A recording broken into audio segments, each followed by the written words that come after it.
2 ವಿಡಿಯೋಗಳಲ್ಲಿ ನಾವು spiritual quotient ಅಂದ್ರೆ ಏನು ಅಂತ ತಿಳ್ಕೊಂಡ್ವಿ. ಮತ್ತೆ ಸ್ಪಿರಿಚುವಲ್ ಕೋಶಂಟ್‌ನ ಹೇಗೆ ಮೆಷರ್ ಮಾಡೋದು ಅಂತಾನೂ ತಿಳ್ಕೊಂಡ್ವಿ. ಈ ವಿಡಿಯೋಲಿ ನಾವು ಸ್ಪಿರಿಚುವಲ್ ಕೋಶಂಟ್‌ನ ತಿಳ್ಕೊಳ್ಳೋದ್ರಿಂದ ನಮಗೇನು ಲಾಭ ಇದೆ ಅಂತ ನೋಡೋಣ. ಸೊ ಸರ್, ಸ್ಪಿರಿಚುವಲ್ ಕೋಶಂಟ್‌ನ ತಿಳ್ಕೊಳ್ಳೋದ್ರಿಂದ ನಮಗೇನು ಲಾಭ ಇದೆ? ನಾವು ಏನಕ್ಕೆ ಸ್ಪಿರಿಚುವಲ್ ಕೋಶಂಟ್ ಬಗ್ಗೆ ತಿಳ್ಕೋಬೇಕು?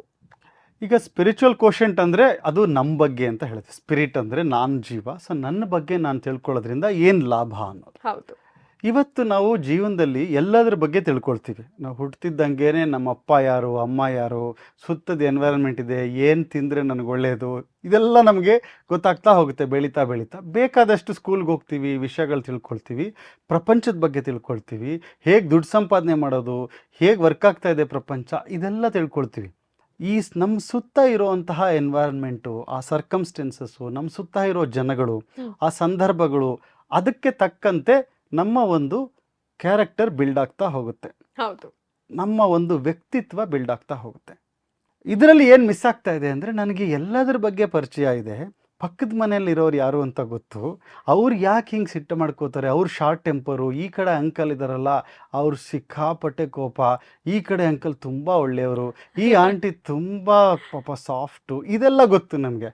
ಆದರೆ ನಾವೇನು ಅನ್ಕೊಡ್ತೀವಿ, ನಾನು ತುಂಬ ಒಳ್ಳೆಯವನು ಅಂದರೆ ನಾನು ಏನು ಅಂತ ನಾವು ಕಲ್ಪನೆ ಮಾಡ್ಕೋತೀವಿ ಹೊರತು ಎಕ್ಸಾಕ್ಟ್ಲಿ ನಾವು ಯಾಕೆ ಹೀಗಿದ್ದೀವಿ ಅನ್ನೋದು ನಮ್ಮ ಬಗ್ಗೆ ನಾವೇನಂತಲ್ಲ, ಬಹಳಷ್ಟು ಜನಕ್ಕೆ ಅದರ ಪರಿಚಯನೇ ಇರಲ್ಲ. ಯಾಕೆಂದರೆ ಇದ್ರ ಬಗ್ಗೆ ಎಲ್ಲೂ ಡಿಸ್ಕಸ್ ಆಗಲ್ಲ.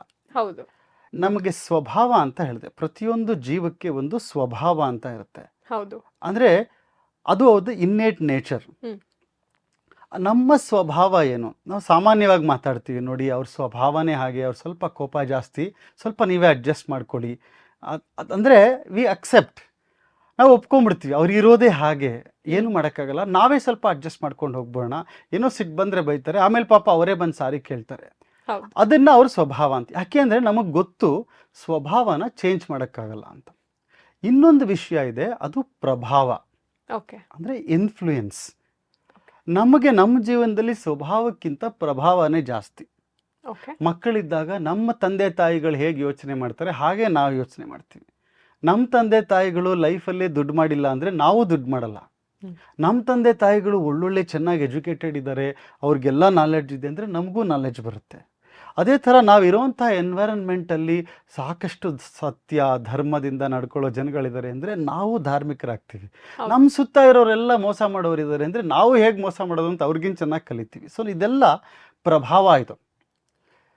ಈ ಸ್ವಭಾವಕ್ಕೂ ಪ್ರಭಾವಕ್ಕೂ ಡಿಫರೆನ್ಸ್ ಏನು ಅಂತ ತಿಳ್ಕೊಳ್ಳೋದಿದೆಯಲ್ಲ, ಅದು ನನ್ನ ಟ್ರೂ ನೇಚರ್ ಏನು ಅಂತ ಅದು ಗೊತ್ತಾದಾಗ ಏನಾಗುತ್ತೆ, ನನಗೆ ಯಾವುದನ್ನು ಚೇಂಜ್ ಮಾಡ್ಬೋದು, ಯಾವುದನ್ನು ಚೇಂಜ್ ಮಾಡೋಕ್ಕಾಗಲ್ಲ ಅಂತ ಗೊತ್ತಾಗುತ್ತೆ.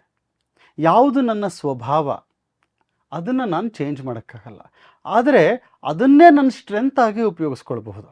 ಮುಖ್ಯವಾದ ಬೆನಿಫಿಟ್ ಏನು ಅಂದರೆ, ನನ್ನನ್ನು ನಾನು ತಿಳ್ಕೊಂಡ್ರೆ ಎಲ್ಲ, ನೀವು ಎಷ್ಟೇ ಜ್ಞಾನಿಗಳನ್ನು ನೋಡಿ, ಅವ್ರಿಗೆ ಅವ್ರು ಏನು ಅಂತ ಚೆನ್ನಾಗಿ ಗೊತ್ತಿರುತ್ತೆ. ಹೌದು.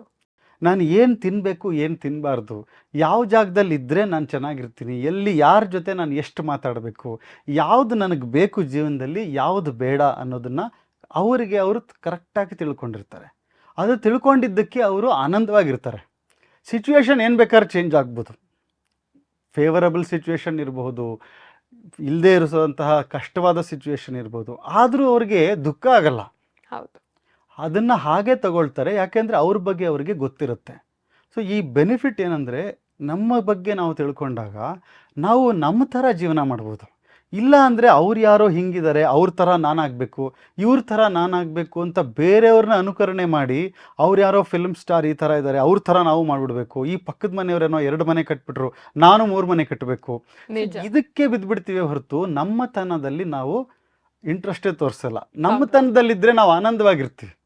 ನಾನು ಸಿಂಗರ್ ಅಂದರೆ ನಾನು ದುಡ್ಡು ಮಾಡಬೇಕಾಗಿಲ್ಲ, ಸಿಂಗರ್ ಆಗಿ ಜೀವನ ನಡೆಸೋಷ್ಟು ದುಡ್ಡಿದ್ರೆ ಸಾಕು, ಸಿಂಗಿಂಗಲ್ಲೇ ನನಗೆ ಆನಂದ.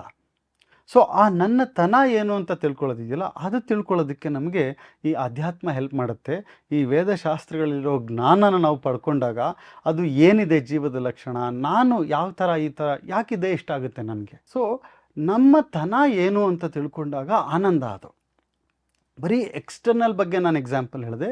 ಒಳಗಿಂದ ನಾನೇನು ಅಂತ ಗೊತ್ತಾಗೋದು ಅದು highest level of human achievement. ಅದು ದೊಡ್ಡ ಸಾಧನೆ. ಅದು Okay. ಎಲ್ಲ ಸಾಧಕರಿಗೆ ಆ ಕ್ಲಾರಿಟಿ ಇರುತ್ತೆ. ನಾನು ಏನು ಮಾಡಬೇಕು ಮಾಡಬಾರ್ದು ಅನ್ನೋ ಕ್ಲಾರಿಟಿ ಯಾರಿಗಿರುತ್ತೆ ಅವರೇ ಜೀವನದಲ್ಲಿ ಆನಂದವಾಗಿರೋಕ್ಕೆ ಸಾಧ್ಯ. ಹೌದು. ಹಾಗಾಗಿ ಬೆನಿಫಿಟ್ ಏನಪ್ಪ ಈ ವಿಡಿಯೋಸ್ಗಳನ್ನ ಫಾಲೋ ಮಾಡೋದ್ರಿಂದ ಅಂದರೆ ನಿಮ್ಮ ಜೀವನದಲ್ಲಿ ನೀವು ಆರಾಮಾಗಿರ್ಬೋದು. ಒಂದು ಮನೆಯಲ್ಲಿ ಒಬ್ಬರು ಯಾವಾಗಲೂ ರಿಲ್ಯಾಕ್ಸಿಯಾಗಿ ಯಾವಾಗಲೂ ಸ್ಮೈಲ್ ಮಾಡುವಂತಹ ಒಬ್ಬ ಮನುಷ್ಯ ಇದ್ದರೆ ಅವನ ಸುತ್ತ ಇರೋ ಒಂದು 4-5 ಮನೆಗಳು ಕೂಡ ಆನಂದವಾಗಿರ್ತಾರೆ. ಅವ್ರು ಬಂದ್ರೇ ಸಾಕೋ ಖುಷಿ ಆಗುತ್ತೆ. ಸೊ ಹಾಗಾಗಿ ಒಬ್ಬರು ಕೂಡ ಇದರಿಂದ ಚೇಂಜ್ ಆದರೂ it makes a big difference. So ಹಾಗಾಗಿ ಪ್ರತಿಯೊಬ್ಬರು ಈ SQ ವಿಡಿಯೋಗಳನ್ನು ಫಾಲೋ ಮಾಡಿ. ಇದ್ರ ಬಗ್ಗೆ ಜ್ಞಾನ ಬೇಕಾದಷ್ಟಿದೆ. ನಾವು ಎಷ್ಟೋ ವಿಷಯಗಳ ಬಗ್ಗೆ ತಿಳ್ಕೊಳ್ತೀವಿ. ನಮ್ಮ ಬಗ್ಗೆ ತಿಳ್ಕೊಂಡಾಗ ನಮ್ಮ ಜೀವನದಲ್ಲೇ ಆ ಮಾರ್ಪಾಡು ಬರುತ್ತೆ. Thank you sir. ನೀವು ಹೇಳಿರೋದ್ರಲ್ಲಿ ತುಂಬ ಸತ್ಯ ಇದೆ. ತುಂಬ ವಿಷಯಗಳು ನಮಗೆ ತುಂಬ ಹೊಸದಾಗಿತ್ತು. ನಮಗಿದ್ರ ಬಗ್ಗೆ ಗೊತ್ತಿರಲಿಲ್ಲ. ಒಬ್ಬ ವ್ಯಕ್ತಿಯ ಸ್ವಭಾವ ಹೇಗೆ ಅವರಿಗೆ ಶೇಪ್ ಮಾಡುತ್ತೆ, ಅವ್ರ ಲೈಫ್ ಹೇಗೆ ಶೇಪ್ ಮಾಡುತ್ತೆ, ಅವ್ರ ಸುತ್ತಲೂ ಇರೋ ಜನರಿಗೆ ಹೇಗೆ ಪ್ರಭಾವ ಬೀಳುತ್ತೆ ಅನ್ನೋದ್ರ ಬಗ್ಗೆ ನಮಗೆ ತಿಳಿಸ್ಕೊಟ್ರಿ. Thank you so much. ಹೆಚ್ಚಿನ ಮಾಹಿತಿಗಾಗಿ www.mohankrishnarao.comಗೆ ವಿಸಿಟ್ ಮಾಡಿ. 3Q ಕನ್ನಡ ವಾಟ್ಸ್ಆ್ಯಪ್ ಕಮ್ಯುನಿಟಿಗೆ ಜಾಯ್ನ್ ಆಗಿ. ಧನ್ಯವಾದಗಳು.